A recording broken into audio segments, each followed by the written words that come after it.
community development block grant funds, our housing investment partnership or home funds, the emergency shelter grant, and also our HOPA funds, which is our housing for persons with AIDS. And I do have to sort of have a disclaimer at this time in that that HUD has not given the city the notice of actually what our official entitlement allocation will be for next year. Usually that occurs in December, and we're still waiting for it at this point. So the budget numbers that you see, the entitlement numbers, are based on last year's funding level. That was the best that we had to be able to use.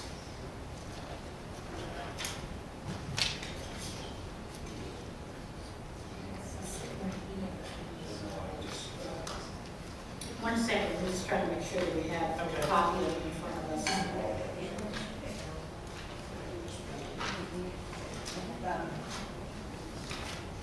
Okay, thank you.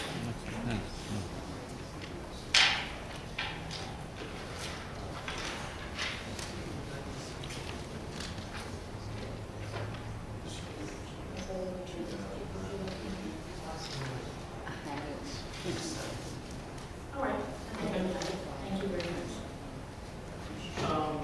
The components of the 2010 federal fund budget for a community development block grant, it's $5,450,000. We also this year only did receive money from the CDBG economic stimulus, which was part of the stimulus package, which was $336,140. Our home funds for the coming year are $2,130,000. The emergency shelter grant is $219,134, and our HOPA grant is $690,000. There were slight decreases in those totals, particularly for the home and community development, and those decreases basically come from program income. We get program revenue, program income from proceeds of loan payments, loan payoffs, those sort of things, and given the economy the way it is, we're not anticipating as much program income as we have gotten in past years. Even though you do see the two-year budget to go along with the city's two-year budget cycle, we are required each year to pass the budget. So I'll be back next year with you for the 2011 numbers.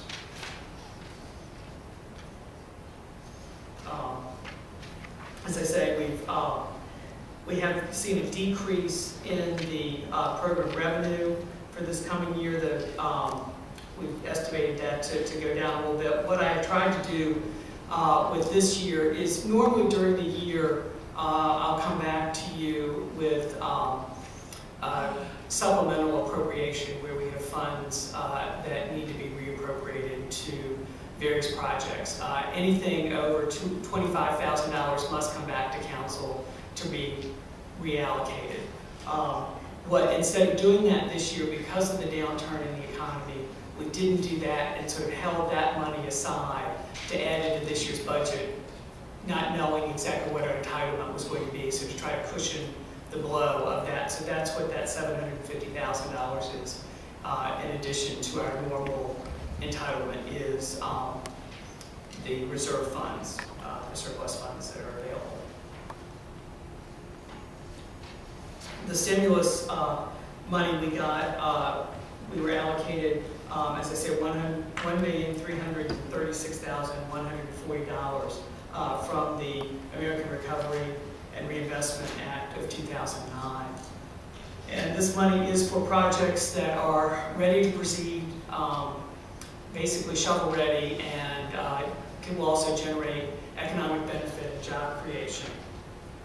We will have to, this will be a separate line item in the budget, as we will have to track and report these separately from our other entitlement funds.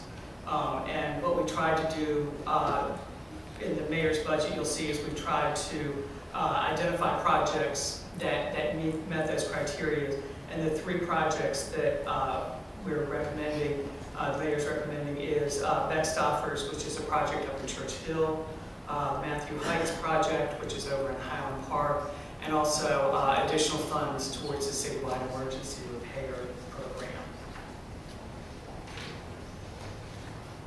With home funds, again, you will see that the decrease comes in from last year because of the anticipated reduction in program revenue coming back to the program. And unfortunately, I did not have surplus here that I could soften that blow, so we did have to take a decrease on the home budget in this year's budget.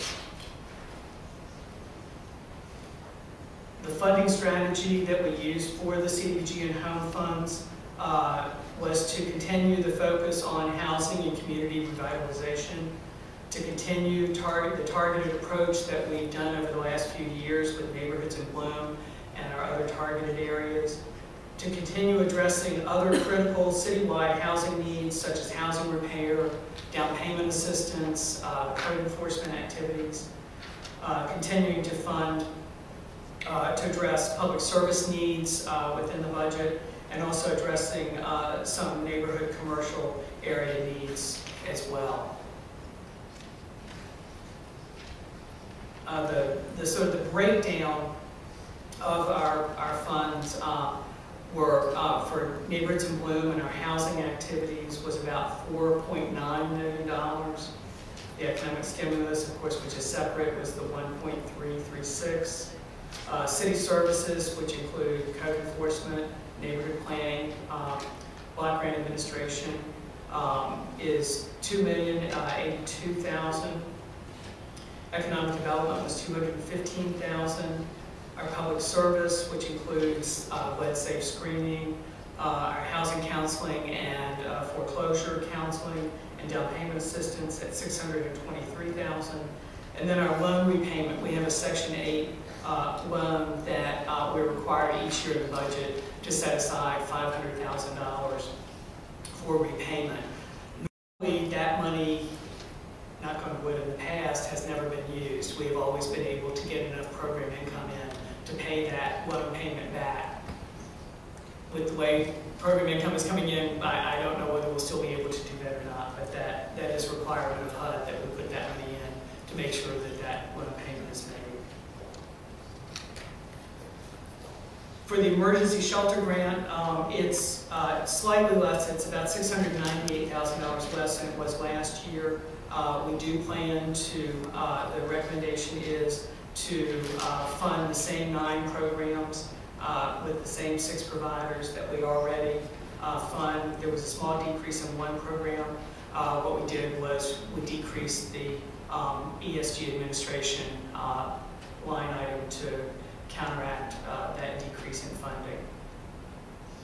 With the HOPLA program, it's the same entitlement, and we had some surplus money left over in that account as well, so we're reprogramming that as well to the same 4 programs that we fund now with the same 4 providers. We were able to have a small increase into 2 programs because of this additional money into our long-term rental assistance program and also into our short-term rental assistance program.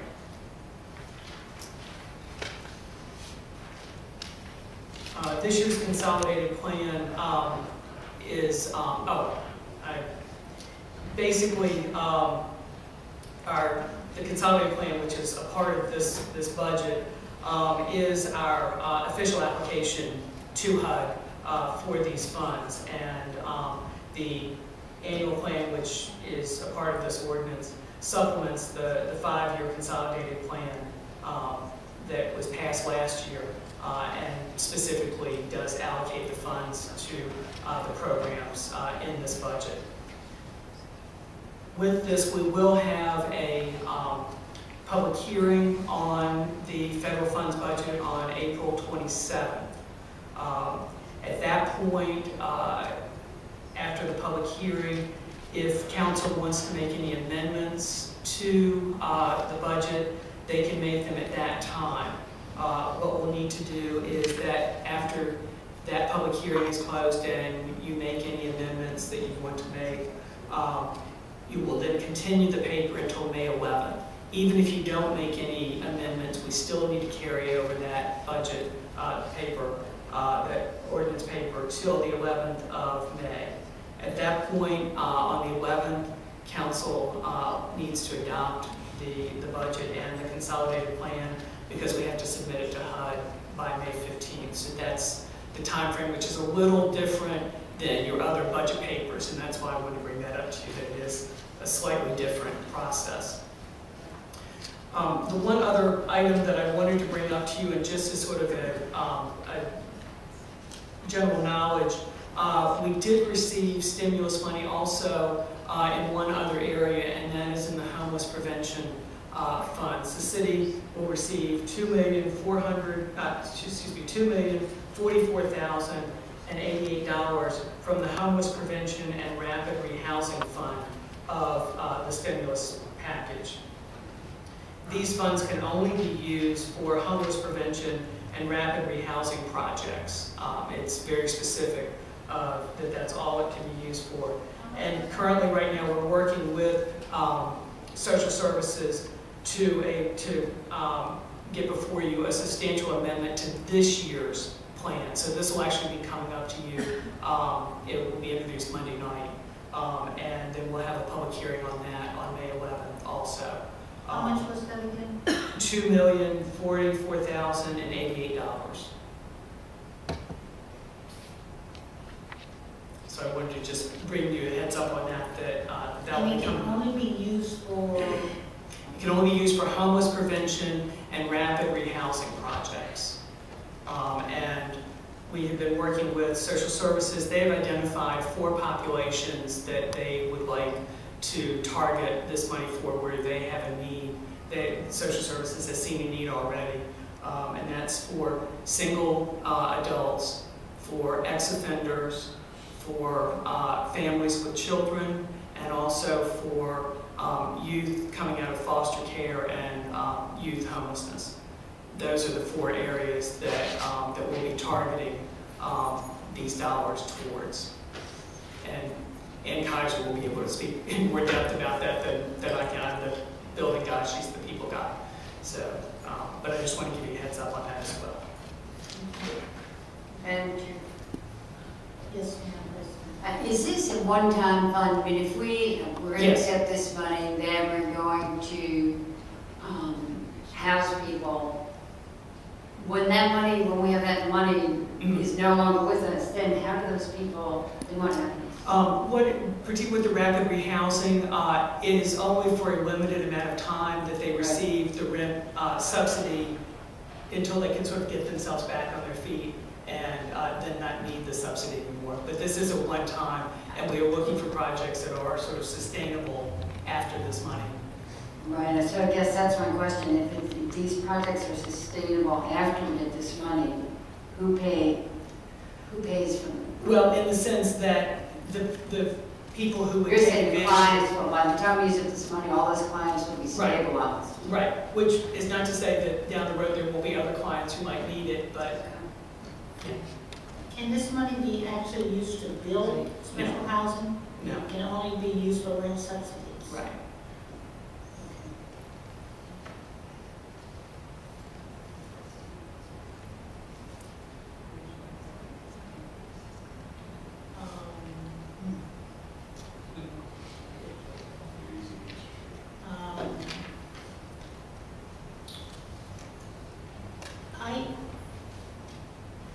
So if there are fund, I remember that I see the list as one of your agencies.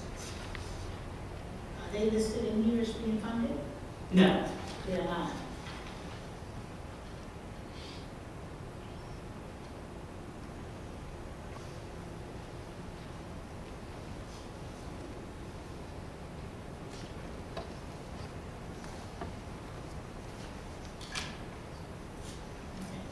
What was their proposal that they presented? They They had originally proposed to assist some of our CDCs to do an evaluation and try to do some capacity building with those was the project that they had. You remember what they requested? They requested 150,000, I think. I had that on the sheet. Is it possible to see how much these agencies requested versus how much we recommended that they be funded at? Yes, we ended up, and I have a list, we received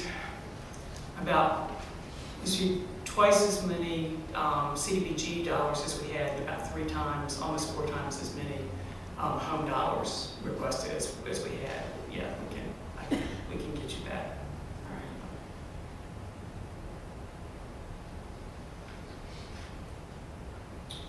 The challenge that we face with rollovers, how much funding is not spent in the year, and how much are we rolling up? I think the last report that the staff provided us a copy of shows July 1st, 2008, December. We adopted budget for 0809 is 5.6 million. Carryover is 5.8 million. Are we is that all? Has all of the carryover money been appropriated to a? And are we anticipating rollovers or roll up at the same rate for? That was CDBG. Yes. Home is 2.2, budget roll up is 2.8.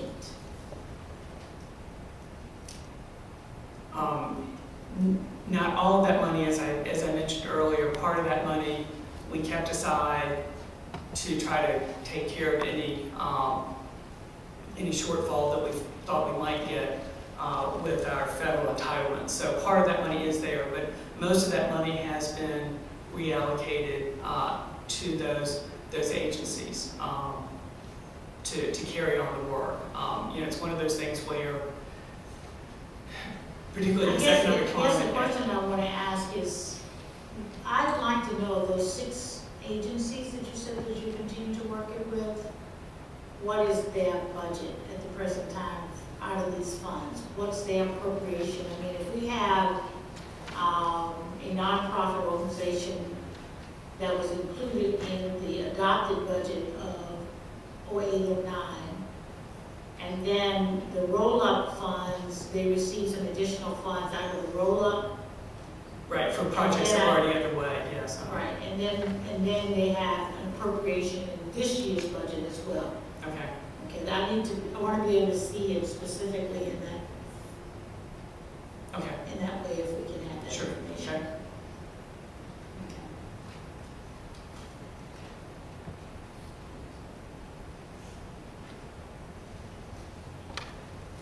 Do you have any questions?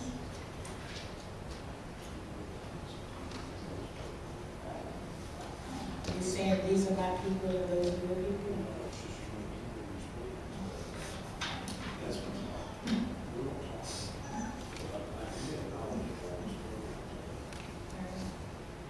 All right, are there any other questions? No?